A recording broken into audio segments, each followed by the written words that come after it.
recolectores de basura encontraron algo aterrador durante su turno nocturno. Mi nombre no importa. Me basta con decir que he trabajado en la noche lo suficiente como para aprender cuándo la ciudad está realmente despierta. No cuando se ven las luces en los bares, sino cuando se encienden las máquinas que no aparecen en los mapas. He pasado noches enteras encima de un cajón de metal, entre el olor a aceite, el rechinar del compactador y el resplandor de las farolas que no calientan lo que pisan. La gente cree que limpiar es desaparecer. Eso pensamos nosotros hasta que empezamos a encontrar cosas que no eran basura. El turno empieza a las 10. La cuadrilla se reúne en la nave del depósito. 5 o 6 tipos. Coche de la empresa. Guantes raídos. 2 mochilas. Un termo que mantiene el café tibio hasta las 2. Don Cosme, nuestro supervisor, aparece con su libretita y sus nombres. Él reparte rutas como si fuera quien rebaja el peso de la ciudad. No mira a la gente a los ojos. El trabajo es mecánico. Abrir buzones, empujar sacos, cargar el contenedor. El ruido principal es el del compactador, una respiración metálica que traga todo. Nadie pregunta de dónde salen las cosas. Nadie mira demasiado. Te acostumbras al olor a húmedo, a las bolsas rotas que dejan ver platos y calcetines. Te acostumbras a la sensación de la bolsa caliente en las manos cuando hace frío afuera. Lo que rompió esa costumbre fueron 3 bolsas del mismo color, del mismo tejido, con un cierre que no olía a fermento ni a comida. La primera vez que la vi, pensé que alguien había hecho mudanza. Era una noche de noviembre, llovizna fina, la niebla pegada al suelo. Empujé la pala para levantar el saco y noté que pesaba distinto. No era el peso de escombros. Era un peso concentrado, compacto, y cuando me acerqué el olor no era putrefacción sino un olor metálico que me cruzó la garganta y me dejó mal. La bolsa estaba tibia. La coloqué en el carro con cuidado porque aquello no se me iba a quedar en las manos si me resbalaba. Llevaba encima un sobre manila con una tarjeta, entrega privada, no abrir, pago extra. El nombre en la tarjeta simplemente decía, Don Remigio. Esa noche lo conté a Mauricio, que llevaba menos tiempo que yo, pero tenía oídos mejores para esas historias. Mauricio me dijo que en su ruta, hace 2 meses, había recogido una maleta que no tenía cremalleras, pero sí una goma ancha con fotos dentro. Fotos impresas, en papel brillante, de gente con la mirada recta a la cámara. Nadie en las fotos sonreía. Algunos tenían los ojos cubiertos con una tira negra. Otros aparecían con marcas en la ropa que sugerían que habían sido vestidos para la fotografía. Mauricio tomó la maleta para echarla al camión, porque eso era nuestro trabajo. Pero cuando la abrió por curiosidad, lo admitió después porque él también dijo que el dinero pesa, se topó con una hoja doblada en la que había una lista. Nombres, apellidos, direcciones parciales, y una columna con 2 palabras que no había visto en ninguna papeleta de trabajo. Pendiente. Eliminado. Uno de los nombres estaba tachado con 2 rayas negras. No entendí al principio, me dijo Mauricio una mañana de esas, en las que el frío no te deja dormir. Pensé que era algún tipo de juego macabro. Pero luego vi que la carpeta también tenía unas notas con horarios y una serie de códigos que coincidían con rutas. Y me pagaron medio sueldo por no decir nada. Es fácil imaginar la cabeza de cualquiera en nuestro oficio. Poco dinero, facturas, hijos que esperan. La oferta de un pago extra por cierta recolección especial entra como una cuerda en un pozo. Algunos de nosotros la tiramos y la desatendimos. Otros la subieron. El que más sabía de esas cosas era el chilango, un veterano al que nadie le preguntaba la edad porque parecía llevar media vida en la oscuridad.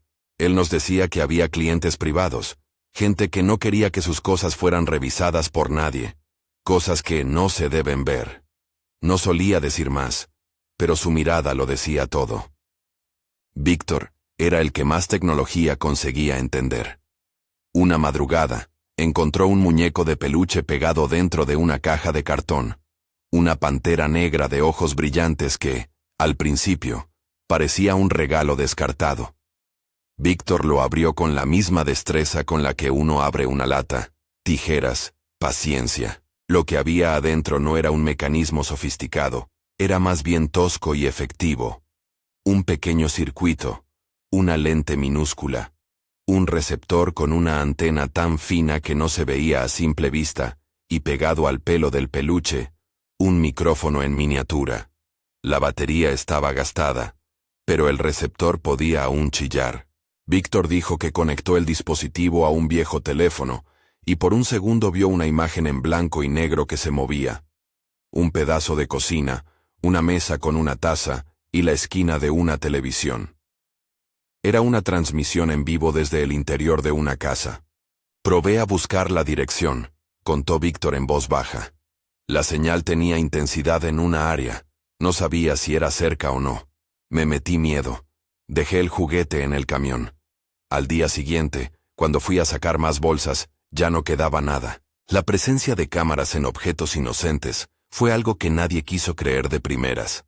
Juguetes, radios, cajas de herramientas con ojos ocultos.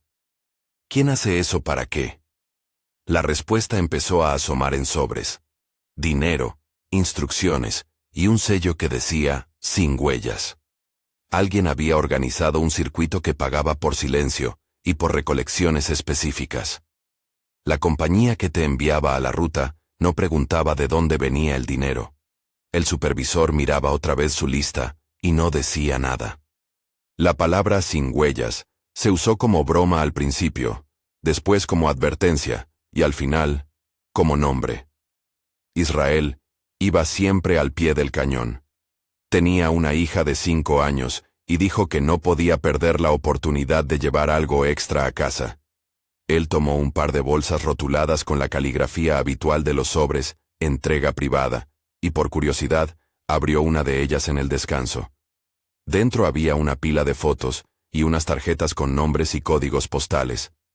Entre las fotos había una que le tocó el estómago con un frío, que no se siente hasta que te clava y no te deja respirar.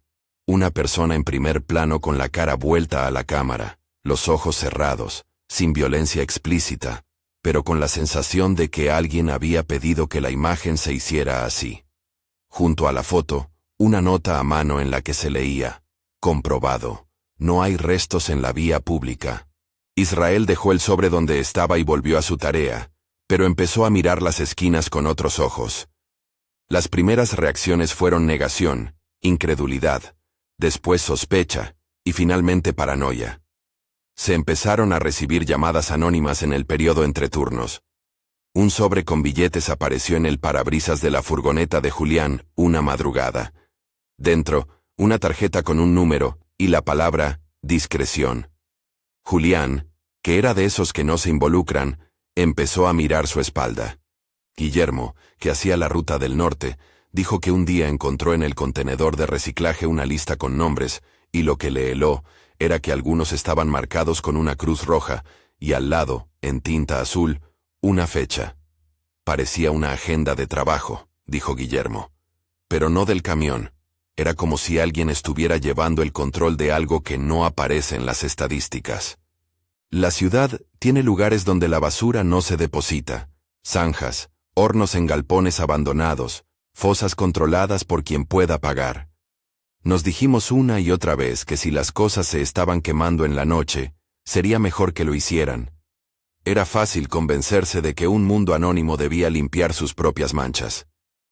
Pero las manchas volvieron, y la pregunta dejó de ser moral para convertirse en miedo.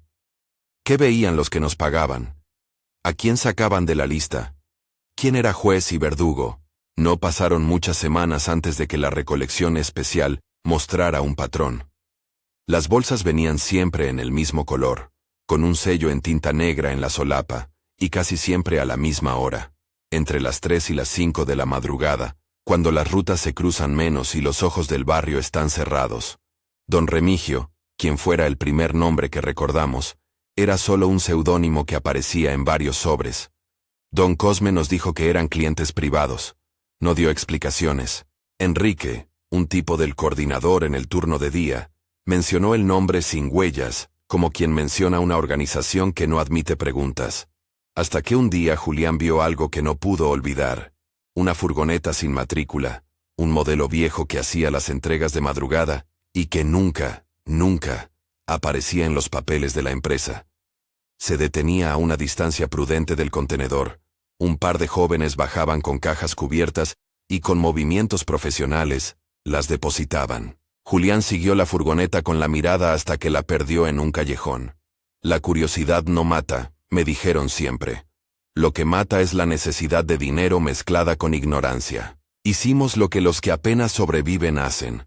Hablamos en voz baja, pasamos notas, intercambiamos miradas. No fue un consejo de sindicato. Fue un pequeño circuito de gossip nocturno que terminó por ver su propia sombra. Elegimos a quién contar y a quién no. Algunos se echaron atrás cuando les llegaron los sobres. Otros se quedaron callados por miedo a perder lo ganado. Recibir dinero en un sobre Manila se normalizó más rápido que la sensación de que éramos peones de algo mayor. Una madrugada que pensé que sería igual a las demás, los contenedores, la carretera fría, el chasis vibrando, recibí un mensaje breve de Iván. Ven al centro de transferencia. Tengo algo. El centro de transferencia es ese lugar donde la ciudad hace su segundo inventario. Lo que no cabe en los contenedores se clasifica allí, se separa, se decide si va a planta, a reciclaje o a destino final. No es un lugar para curiosos. Está vigilado por cámaras, por guardias, y por quien quiera asegurarse de que las bultas importantes desaparezcan. Aún así, fui. Iván me esperaba con el rostro blanco. Le brillaban los ojos como una lámpara en la lluvia. Me llevó por pasillos que olían a papel húmedo y a pegamento, hasta una puerta pequeña, de metal, que no parecía de uso público. La abrió con una llave que hizo chasquear el silencio. Detrás había un cuarto diminuto, como una oficina improvisada en medio del almacén. Una mesa, una lámpara, un estante con carpetas, y sobre la mesa, extendida como una alfombra, una hoja que no era un papel de obra sino un documento trabajado. Era una lista. Letras impresas, columnas, direcciones, y la palabra que ya había visto, eliminado, en una de las casillas. Había también un sello que decía, sin huellas, y junto a la lista, fotos apiladas como si alguien hubiera repasado un álbum y luego lo hubiese arrojado con desgana. No quiero que pienses que era una escena de película. Había polvo, una taza con pozos y una radio con la antena inclinada. Pero lo real se filtraba en los detalles. Las fotos eran recientes, las direcciones estaban completas lo suficiente como para localizar a cualquiera, y había notas a mano con horarios y abreviaturas que yo reconocía. No ruta 4, entrega 03.0, vaciar, comprobar. Las carpetas tenían etiquetas con nombres de zonas de la ciudad que yo conocía bien porque las había recorrido hasta que me las sabía de memoria. El cuarto olía a papel viejo y a algo más, un olor limpio, casi como alcohol. El tipo de olor que sugiere higiene y voluntad de no dejar rastros. Junto a la lista, un cuaderno con apuntes tenía una anotación en tinta roja. No mezclar residuos biológicos con domésticos. Evitar composteras públicas. Un detalle de manual, pensé, hasta que leí otra línea. Comprobado. 2 eliminaciones la semana pasada. Equipo B a cargo. No dejar restos. Lo que había allí no era ya mera recolección. Era un archivo de decisiones. Alguien estaba trazando qué debía salir de la ciudad, como si se tratara de basura administrativa, y alguien tenía mano para ordenar que ciertas personas desaparecieran sin que las estadísticas respiraran. ¿Por qué alguien haría un archivo así? Para controlar. Para asegurar. Para que incluso el acto de borrar quedara registrado. Y esa paradoja nos hizo sentir pequeños de una manera nueva. No solo éramos quienes cargaban los sacos, éramos los que, inadvertidamente, transportábamos pruebas. Cogí la hoja. No debería haberla tocado. Sientes esa suciedad en las manos, no de mugre, sino de haber participado en algo que no es ajeno a la propia humanidad. La guardé entre mis cosas como quien guarda una moneda rara. Iván cerró la puerta con cuidado y no dijo nada. Me pidió silencio como quien pide una tregua con algo peligroso. Salimos del cuarto y la ciudad seguía con su respiración metálica. No dijimos nada en el camino de vuelta. Al día siguiente, uno de los compañeros que se negó a aceptar los sobres comenzó a desaparecer del turno. No fue de golpe. Dejó de contestar mensajes, falló la guardia una vez y después otra, y su historia se volvió un eco que nadie quiso recontar. No hablé con la policía. ¿A quién le ibas a contar? ¿Al organismo que firma convenios? ¿A quién le interesa la voz de un empleado nocturno? Además, había algo más. Alguien nos estaba observando. Empecé a ver coches que no estaban inscritos en las rutas, luces que cruzaban el almacén a horas en que nadie debía pasear por ahí. La paranoia es un animal que crece cuando la ciudad ya ha cerrado los bares. Te pega en la nuca con pequeños signos, un sobre en el parabrisas, una llamada sin voz al otro lado, un paquete en la furgoneta que no aparece en la lista. Empezamos a acortar nuestras charlas, a enviar mensajes cifrados en chistes malos. Noté que la gente vieja de la cuadrilla que llevaba más tiempo empezó a dejar la ruta una a una. Un hombre que me había enseñado a sostener la pala con la mano derecha dijo que prefería un trabajo de día. Otro fue homenajeado por una excusa de salud no especificada y no se volvió a presentar. La oferta de dinero por silencio se convirtió en una manera de medir quién estaba dispuesto a negar y quién a asumir que el precio de su silencio era más caro que la nómina. Andrés, que trabajaba con nosotros un verano entero, me confesó que había firmado un documento que nadie le explicó, pero que llevaba su firma. Tenía miedo de lo que me podían hacer si decía que no, me dijo. No lo entendía todo, pero sí entendía que había que callar. Luego añadió algo que me quedó grabado. Lo peor no es que te paguen por callar. Lo peor es que te acostumbras. En una de esas noches, alguien dejó a la vista una conversación por mensajería. Una cadena de mensajes de voz con un tono que conocíamos. El de Enrique, el coordinador de los pagos, que confirmaba entregas y aprobaba el retiro de ciertas partidas. El audio era breve y sin eufemismos. Hoy se cubre lo pactado. Equipo B, Ruta 4. Mantener discreción, no hacer preguntas. Fue la confirmación que algunos necesitaban para dejar de preguntarse si las coincidencias eran solo eso. La voz en el mensaje era firme, sin titubeos. Desde ese momento, el nombre Equipo B se convirtió en una palabra que ponía un nudo en la garganta. La sensación que más me dejó fue la de culpa profesional. No éramos solo recogedores de residuos domésticos, éramos parte de una red que, sin pedirnos permiso, nos colocaba en la primera línea del borrado. Empecé a mirar mis manos con sospecha, como si fueran capaces de sostener la verdad y al mismo tiempo de deshacerla. La lista que guardé se volvió un objeto prohibido y precioso. La miraba por la noche cuando no había ruido, para recordar que había algo tangible que demostraba que nuestras sospechas no eran invenciones. Tenía nombres, direcciones y las marcas que convertían a una persona en un registro.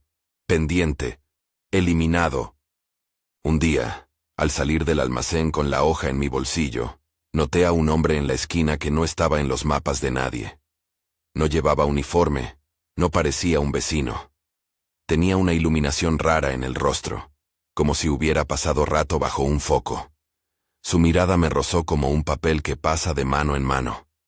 Me quedé quieto. Pensé en esconderme, en lanzar la hoja al contenedor más cercano. Pero la conciencia hizo su juego. Si la tiraba, no me perdonaría, porque sabía que si algo me ocurría, no habría huella. Decidí no hacer nada, solo seguir caminando. El hombre dio un paso, giró la cabeza y se perdió entre coches. Esa noche dormí con el teléfono apagado. Me levanté con la sensación de que alguien había mirado mis fotos, mi agenda, que conocían las calles por las que camino cuando vuelvo del turno. La hoja en el bolsillo quemaba como una carta que contiene la verdad, y también una amenaza. Comprendí con temor que ya no había marcha atrás. Una parte de mí quería denunciar. Otra parte sabía que denunciar podría ser firmar la sentencia de quienes habían aceptado el trabajo sucio. En las siguientes semanas, la recolección especial se volvió más profesional. Los paquetes venían etiquetados de manera más discreta, los puntos de entrega cambiaban, y los sobres con dinero dejaron de ser la excepción para convertirse en normalidad. Cuando me propusieron por primera vez un montante que duplicaba mi salario de todo un mes por una entrega puntual, escuché el sonido de mi vida dividiéndose en dos. La necesidad es un tipo de hambre que no entiende lecturas morales. Hay noches en las que la gente entra a la oscuridad porque la luz no paga la electricidad. Pero la suerte y la rutina se rompen cuando la violencia se convierte en formato burocrático. Tuvimos la certeza de que algo iba más allá de la recolección la noche en que Iván y yo seguimos, a discreción, a una furgoneta sin matrícula que no respetó las rutas.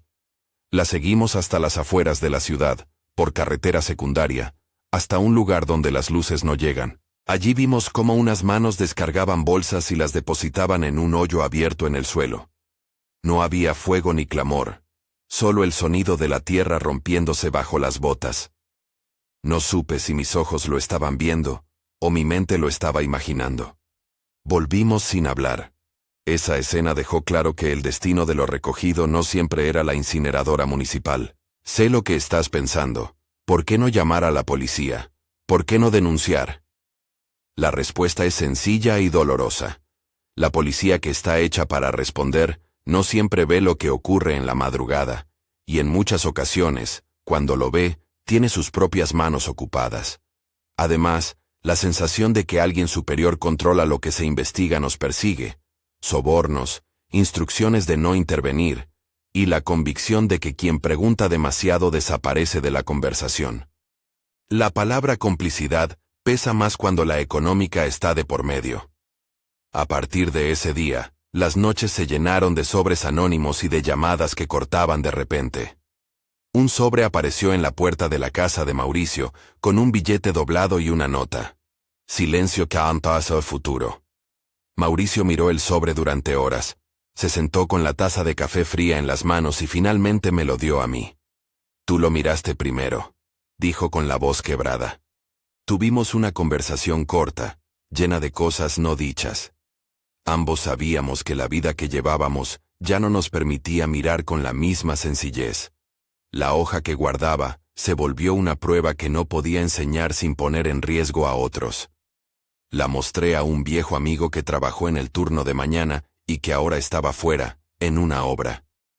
Me miró como quien mira un animal herido. Esto es más que basura, afirmó.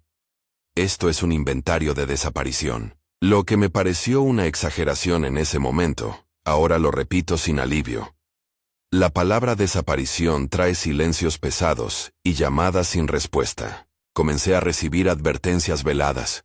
Un día encontré en el depósito un sobre con un recorte de periódico. No era un recorte cualquiera. Era un recorte que mostraba la fachada de una casa, y debajo, subrayada en rojo, una calle con un número. No había noticia, solo la imagen y el subrayado. No había mensaje explícito, pero el subtexto estaba claro. Cuidado con dónde miras. Aquel recorte ya no era una amenaza velada. Era una prueba de que alguien sabía hasta qué punto nos atrevíamos a husmear. Cada historia que te cuento va sumando. Hay testimonios que se encadenan como piezas sueltas de la misma maquinaria. Julián con su furgoneta sin matrícula. Víctor con los muñecos que transmitían. Mauricio con la maleta de fotos. Iván con la oficina en el centro de transferencia. Israel con las fotografías que no se explicaban. Andrés con la firma que nadie le explicó. Todos ellos, en su propia voz, nos dejaron fragmentos de una historia que no queríamos creer, y que sin embargo, tocábamos con las manos. Pero la cosa no quedó ahí.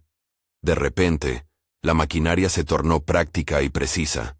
El control empezó a mostrar su rostro, cuando a uno de nosotros le llegó un sobre que no traía dinero sino una lista. Esa lista no estaba a mano. No era la de recolección. Era una lista de nombres que parecía ser un compendio de personas marcadas. Ver la palabra pendiente al lado de un nombre te pone en una posición difícil. ¿Qué haces con la información? ¿Se la das a alguien? ¿La guardas? ¿Haces como si no la hubieras visto? En nuestra comunidad, la reacción fue dividirse. Algunos borraron, otros encararon. Recuerdo una mañana en la que la lluvia nos obligó a reunirnos dentro de la furgoneta antes de salir. Julián no llegó. Tampoco lo hizo Andrés. Las caras de los que estaban decían lo que las palabras no querían decir. El teléfono de Mauricio vibró y nadie lo recogió. Al final, el mensaje fue abierto por todos. Nos vigilan. No hagáis nada estúpido. No sabemos quién lo envió. Podía ser un compañero asustado, o podía ser alguien que quería calmarnos. Y entonces, ocurrió lo que muchos habíamos temido sin decirlo. Una de las carpetas del cuarto del centro de transferencia desapareció. No fue una desaparición elegante. Fue un acto brusco que dejó un hueco en el estante y un rastro de polvo. Esa pérdida alteró todo lo que creíamos. Si alguien podía entrar y quitar carpetas, podía entrar y quitar nombres.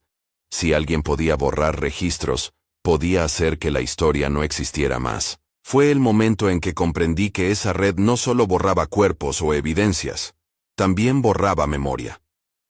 La noche en que me di cuenta de que me seguían, fue sencilla y baja en movimiento. Iba por la carretera hacia casa con la hoja en el bolsillo. La ciudad me miraba con indiferencia. En una rotonda, unos faros se encendieron detrás de mí y se mantuvieron. No sé cuánto tiempo conducí con la respiración contenida.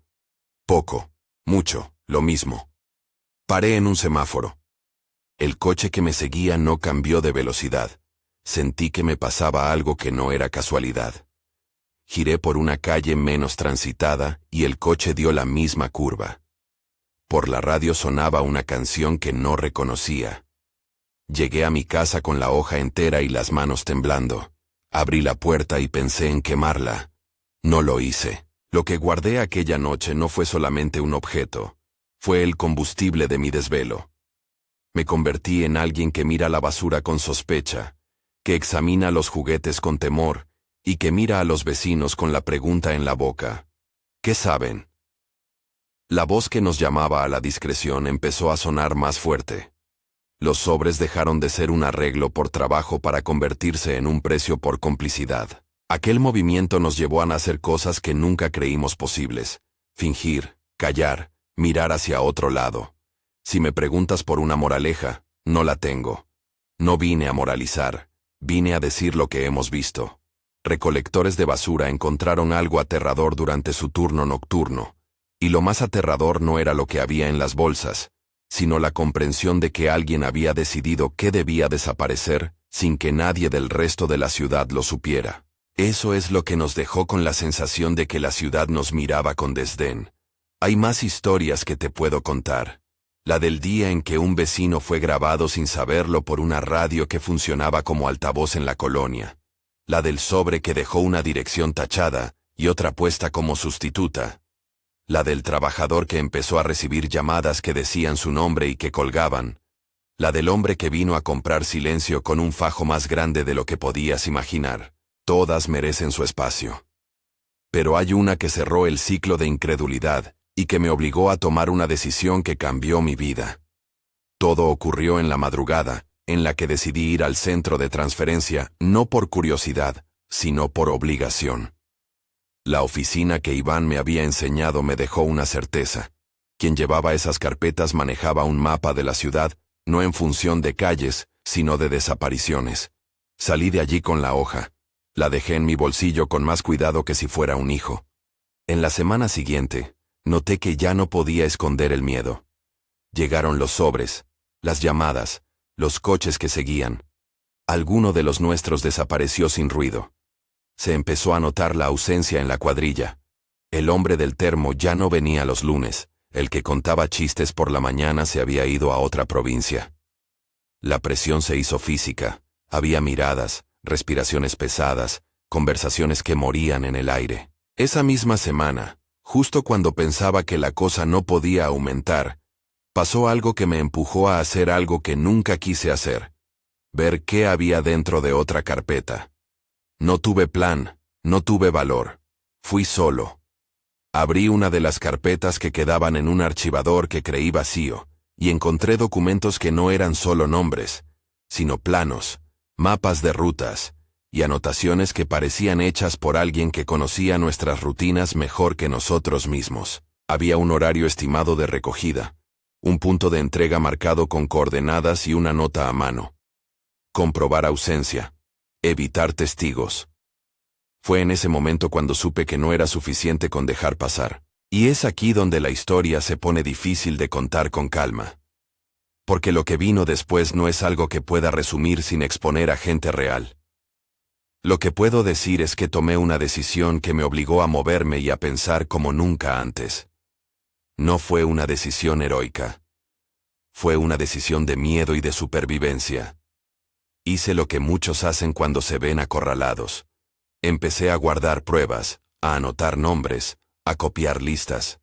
Guardé la hoja, la escondí en un lugar donde pensaba que nadie la buscaría. Empecé a hacer pequeñas comprobaciones. Observé, conté, memoricé. Una noche, semanas después de todo lo que he contado, escuché un motor que se detuvo frente a mi casa. No había luces, solo la presencia del vehículo que se apagaba y el silencio que acompaña a quienes esperan. Me asomé con cuidado. No había matrícula, no había identificación. La puerta permaneció cerrada. Podía haber sido otra cosa, pero en ese momento no me sentía con fuerzas para asumir el riesgo. No salí a mirar. Cerré la persiana. La hoja en mi bolsillo parecía pesar más que nunca. No estoy terminando cada historia aquí.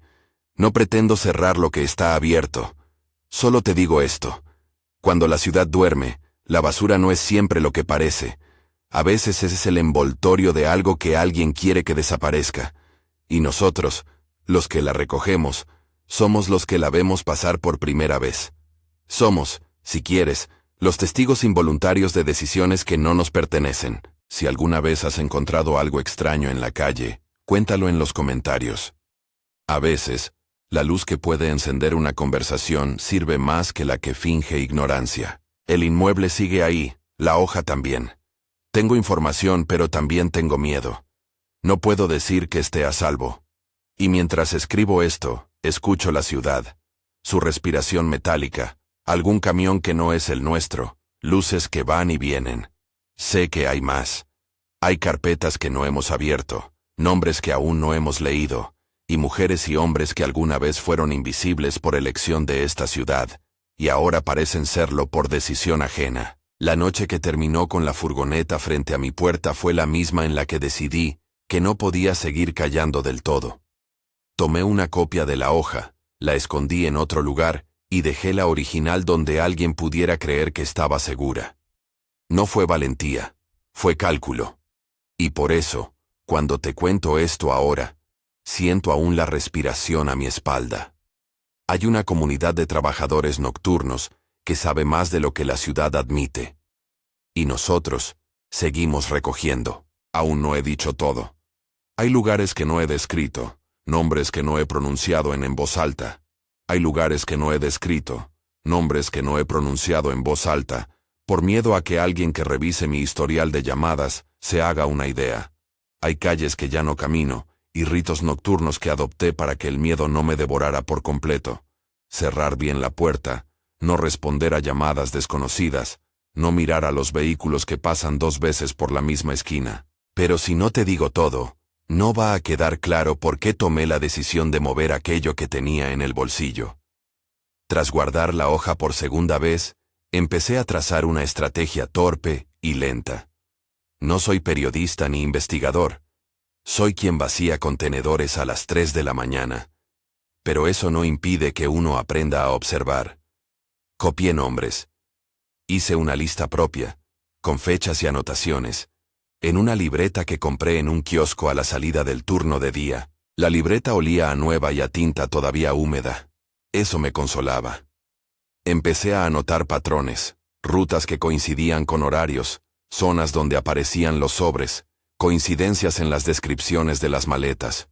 No podía mostrar la lista original. No podía arriesgar a quienes me habían contado cosas. Por eso hice copias parciales. Lo suficiente para que alguien que supiera lo que mirar, pudiera entender que aquello no era fruto de la casualidad.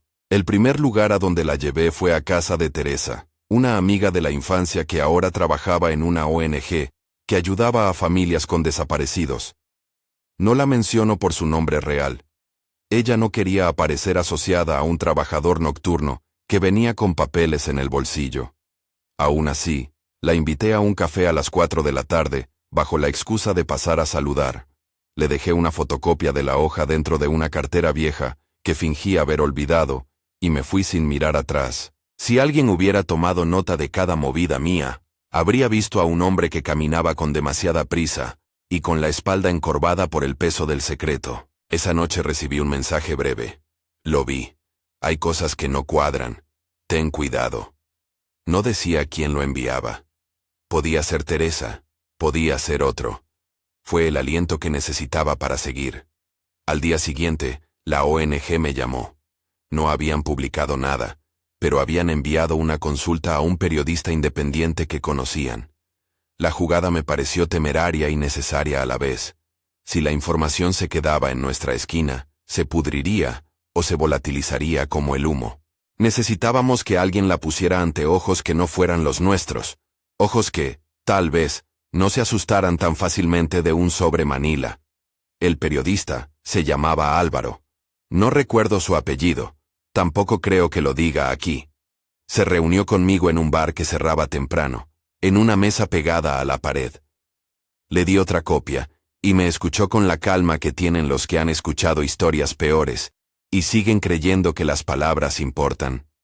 Me pidió nombres, fechas, pruebas. Le entregué la hoja que guardaba en el bolsillo con el gesto de quien entrega una verdad que ya no le pertenece. Me miró con una mezcla de incredulidad y profesionalismo. Esto es algo más grande, dijo, y no necesitó explicarlo. Lo que sucedió después fue un pequeño terremoto en cámara lenta. Álvaro escribió una nota breve, con cautela, y la publicó en un medio local de trazo independiente. Nada sensacionalista, solo datos y testimonios seleccionados que no comprometían a víctimas. No pedía conclusiones, planteaba preguntas. La pieza circuló en redes como una chispa en pasto seco. Algunos compañeros me llamaron con miedo, otros con furia. Hubo quien dijo que había que dejarlo. Otros me acusaron de imprudente, y como era de esperar, la reacción externa no tardó en llegar. La nota fue retirada del medio al día siguiente. No hubo explicación pública. El autor del artículo respondió con un tuit tibio, y después dejó de aparecer en la red. El silencio que siguió fue más ruidoso que cualquier grito. Para nosotros, significó algo que ya no podíamos negar. Alguien o algo tenía la capacidad de hacer que las cosas que parecían verdades oficiales se evaporaran. Aún así, aquello había movido algo. Había provocado susurros en otros turnos, había hecho que un trabajador de otra empresa consultara su ruta, que una vecina de una colonia recordara un camión que no debería haber estado allí. Las conversaciones empezaron a cruzar los límites de nuestras cuadrillas. Fue en esa coyuntura que las cosas se endurecieron. Mauricio fue el primero en desaparecer de forma inequívoca. No hubo mensaje de despedida, solo la ausencia de su voz en la nave. El termo que ya no calentaba el café del lunes.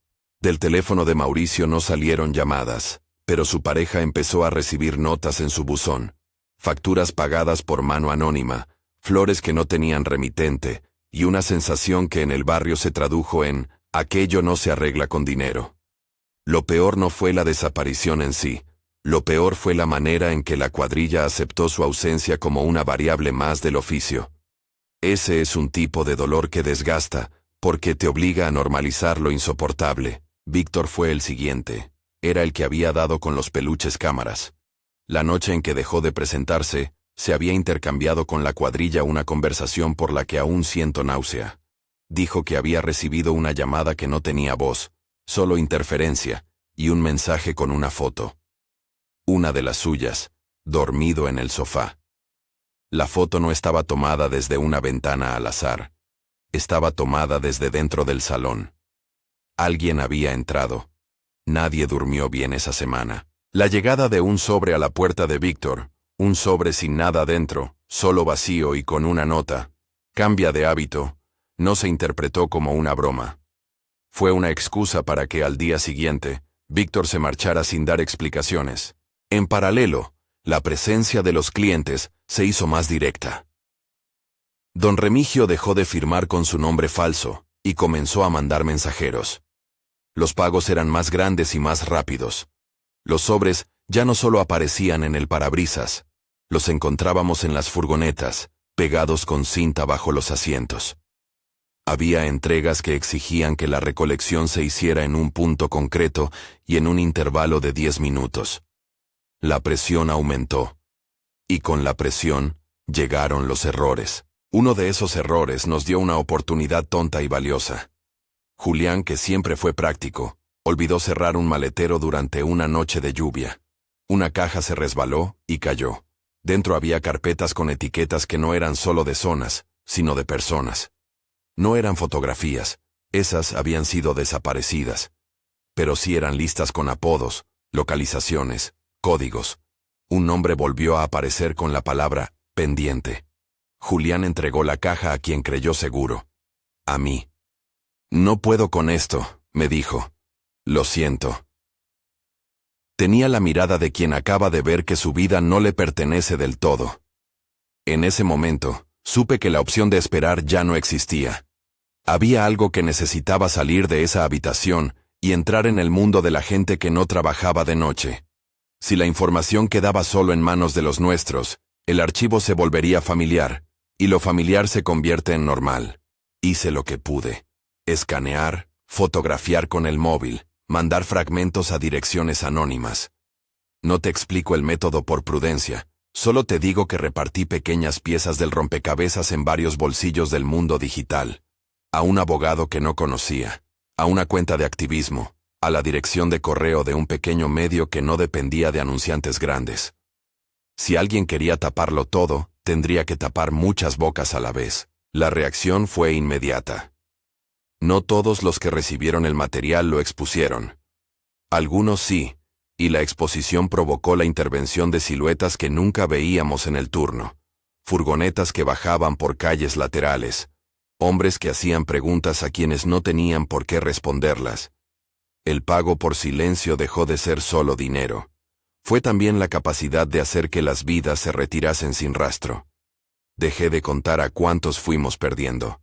Conté, eso sí, las noches en las que sentí que alguien abría mi buzón, revolvía mi papelera, tocaba el timbre de madrugada sin dejar mensaje. Hubo un episodio, puede que lo recuerdes porque lo mencioné por encima, en el que decidí plantar una trampa de la que no esperaba que saliera nada bueno. Era una idea estúpida, devolver un sobre con dinero que habíamos recibido, pero con una nota que llevaba un número de teléfono falso y una declaración escrita que decía: «Esto no es mi trabajo. No quiero esto». No buscamos denunciar con ello. Solo quería ver la reacción. La respuesta fue un coche siguiendo mi ruta durante 3 noches. Le puse nombre a esa persecución. Me llamé vigilado. No fue la única vez que sentí la sombra de unos faros detrás. En el proceso de repartir evidencias, hubo quien me ayudó y quien me dio la espalda. Israel desapareció de una manera que aún no me explico bien. Su número fue desactivado y su pareja recibió una carta que no contenía amenazas, solo una invitación a mudarse a una ciudad lejana que parecía respondida por la lógica del miedo. Andrés, que una vez firmó algo sin entender bien qué, reapareció con el semblante endurecido y un silencio que le rompía por dentro. Guillermo se marchó tras decir que no quería ser parte del problema, y el chilango, el veterano, dejó la cuadrilla sin despedirse. Cada ausencia era un agujero en la cuadrilla y en mi confianza. Cada hueco hizo que la hoja en mi bolsillo pesara más. Fue en ese momento, después de varias noches sin dormir, cuando decidí que la hoja no podía quedarse en mi bolsillo por más tiempo. Era un bien que no debía privar a quien pudiera usarlo para algo real. Puse en marcha un plan. Entregaría copias en 3 lugares distintos esa misma semana. Una iba a una red de apoyo a familias de desaparecidos, otra a un periodista que conocía la esfera judicial, la tercera a una plataforma de datos que trabajaba con filtraciones. No confiaba en que esa red fuera desmantelada por la publicación de unas carpetas, pero pensaba que la dispersión hacía más difícil que alguien la borrara por completo.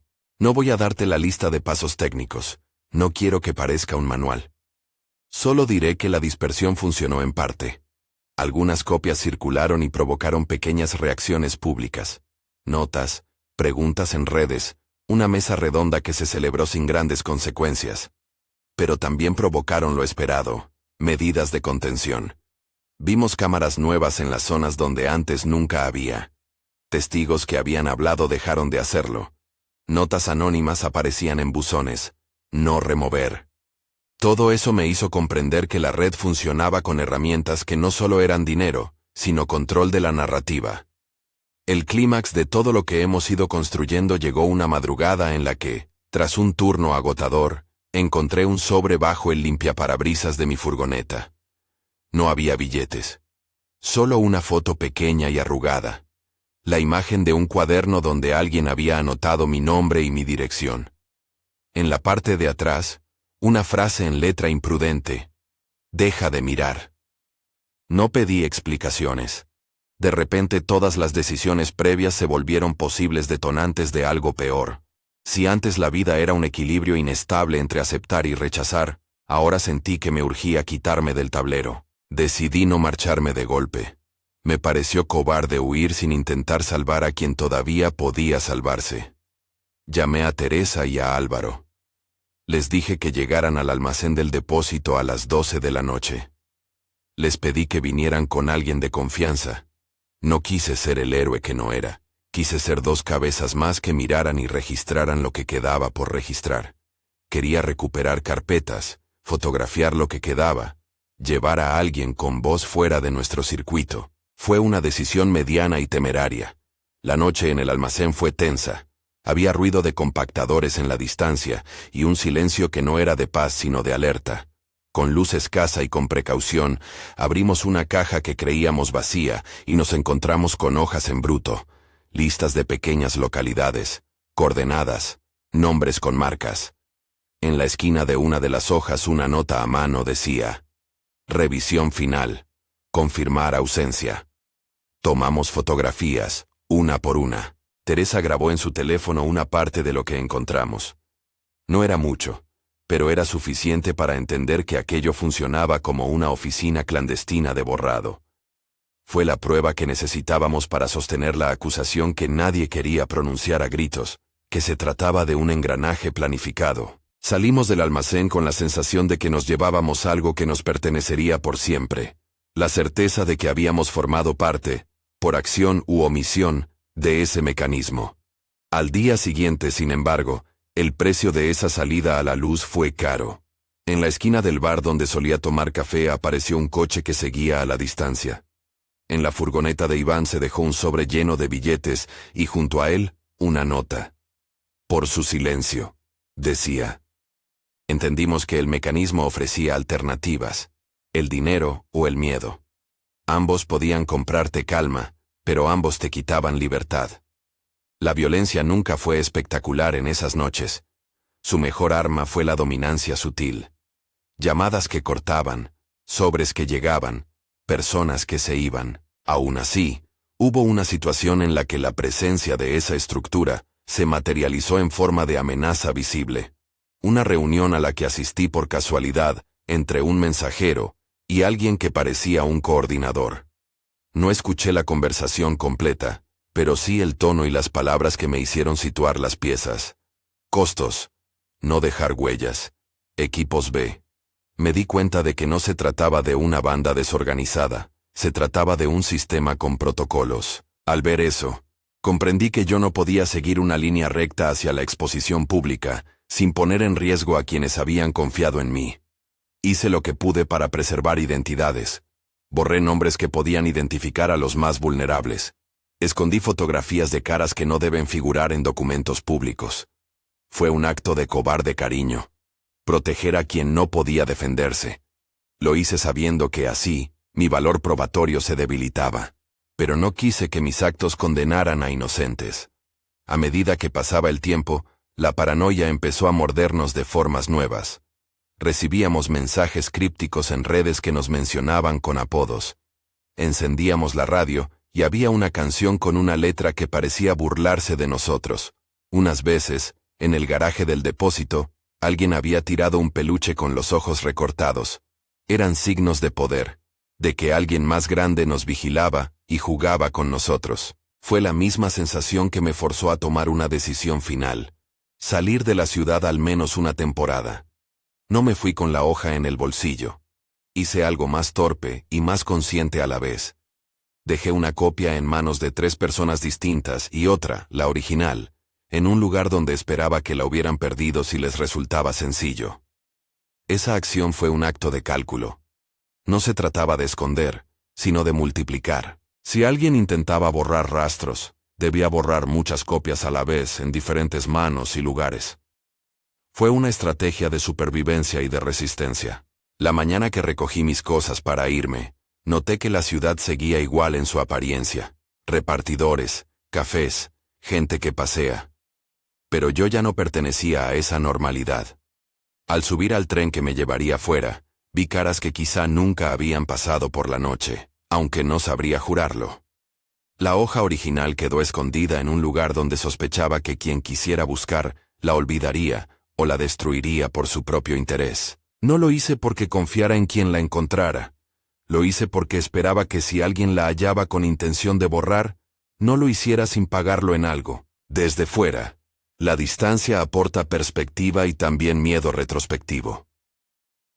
Veo el mapa de la ciudad desde la ventanilla, y pienso en las rutas que dejé atrás. En algún momento, me pregunté si la salida sirvió para salvar a alguien, o simplemente para dejarme a mí en paz un rato. No tengo respuesta clara. Lo que sí sé es que la estructura no desapareció con mi marcha. Las noticias esporádicas hablaban de carpetas que reaparecían en otros desechos, de vecinos que encontraban objetos con cámaras escondidas, de familias que seguían buscando a quienes no regresaron. La red continuó actuando con esa mezcla de eficiencia y brutal apatía que caracteriza a quien cree que sus actos son administrativos. Pasaron meses. A veces me llegaban llamadas de números que no localizaba. Otras, mensajes con fotos de sobres en lugares que no parecía que yo supiera que existían. Una vez me llegó una carta sin remitente con un recorte de periódico que mostraba una furgoneta abandonada en el arcén de la autopista. No había nombres, solo la muestra de que algo falló en algún punto. Eso me dio una esperanza pequeña. Quizá la maquinaria no era infalible, pero las esperanzas pequeñas no cambian la noche. La noche sigue siendo la misma, larga y llena de balbuceos mecánicos. Lo que sí ha cambiado es mi vida. Duermo en sitios distintos, tengo el teléfono en modo avión, y soy el primero en llevar llave de repuesto. Las miradas se volvieron más cautelosas cuando vuelvo a la ciudad, como si supieran que traigo algo conmigo. Las conversaciones que antes eran fáciles, ahora exigen una lectura de riesgo que me resulta agotadora. A veces me encuentro sonriendo a quien no debería, inventando una historia para el dependiente del bar. Otras, me paro y me miro las manos, recordando que son las mismas que cargaron sacos y que ahora sostienen una evidencia. La hoja original la tengo en un lugar que no puedo describir con precisión, no por reticencia a contarlo, sino por la necesidad de no mandar señales. Tengo copias en manos de personas que quizá no saben que las tienen. No sé si esa dispersión salvará algo. Lo que sí sé es que la hoja ejerce su fuerza sobre mí. Cada vez que la miro, siento culpabilidad y alivio a la vez. Es la contradicción que define mi estancia en la ciudad y mi huida de ella. Aún así, no todo fue derrota. Hubo reacciones que obligaron por momentos a que la maquinaria mostrara fallos. Se formaron grupos de vecinos que empezaron a poner atención a las entradas y salidas de las furgonetas a horas extrañas. Una asociación pequeña organizó vigilias. Una familia que había perdido a alguien comenzó a reunir testimonios.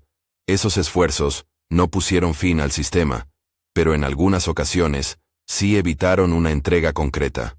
Fue poco, pero fue. Hace poco, recibí una foto que me heló. Era una imagen tomada desde detrás de un cristal empañado. Un archivo, una mesa, una taza con pozos, y a un lado, un documento con mi nombre incompleto anotado. No era una amenaza explícita. Era una constatación de que algo o alguien había estado mirando.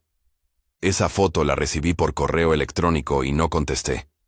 No me gusta darles voz. Sin embargo, la sensación de que hay ojos siempre buscándome no me abandona. Ahora mismo, contado desde la distancia, me doy cuenta de que la mayor parte de lo que vimos y de lo que hice no cambiará la mecánica fundamental de la ciudad.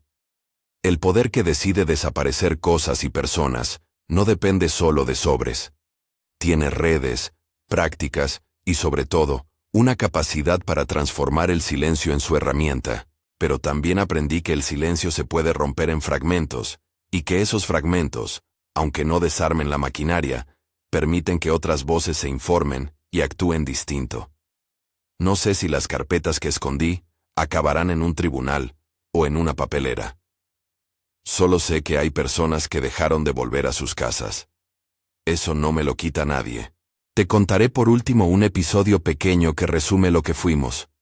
Un vecino de la colonia, un señor mayor que siempre regaba las plantas a las 8 de la mañana, dejó un día una nota en el buzón del depósito. No era una nota para nosotros. Era una nota para cualquiera. Decía: he visto luces que no son de mi calle. He visto coches que ya no son de mi ciudad. Cuidadito con lo que guardáis. No firmó. No hizo más. Esa nota, pequeña y torpe, me llevó a pensar que el testimonio no siempre sale de los lugares heroicos. A veces es de quien riega las plantas y ve cosas que no encajan. Esos pequeños ojos son los que, si se juntan, pueden cambiar el balance. No tengo la ilusión de que mis palabras aquí desmantelen nada. Tampoco quiero ser quien dicte juzgamientos. Solo quiero que sepas que, detrás del cesto de la basura, en la madrugada, hay gestos que la ciudad no ve. Y que, en ocasiones, esos gestos se convierten en la primera línea de una verdad incómoda. La hoja original sigue ahí, y con ella los nombres que alguna vez anotamos. Algunos desaparecieron, otros se alejaron, y otros nos miran con desconfianza cuando volvemos a la nave. Yo sigo guardando copias, no por vanidad, sino por obligación moral. Porque si no lo hiciera, no podría mirarme al espejo. No te cuento esto para que tengas miedo, sino para que mires distinto la ciudad cuando pases una noche en vela. No todas las bolsas son lo que parecen. No todas las furgonetas que no tienen matrícula son inofensivas. No te conviertas en quien normaliza lo inaceptable.